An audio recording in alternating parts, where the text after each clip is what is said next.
Morning সবাইকে। সকালবেলা এক গ্লাস লেবু জল নিয়ে বসে পড়েছি গভীর কোনো চিন্তা করতে। তারপরে বেডটাকে ক্লিন করে নিলাম। আর আজকের ব্রেকফাস্টে ছিল ঘুগনি আর মুড়ি।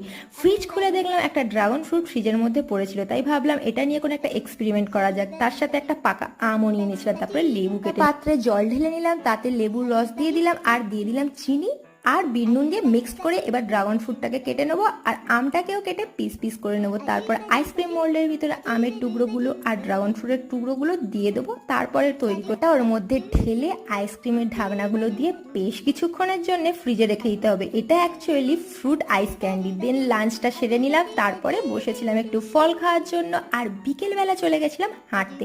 হাঁটতে গিয়ে এত গরম লাগছিল তাই ঝট করে বাড়ি চলে এলাম আর এসেই বের করে নিলাম আমার তৈরি সেই আইস ক্যান্ডি। উফ, কি দারুণ দেখতে হয়েছিল।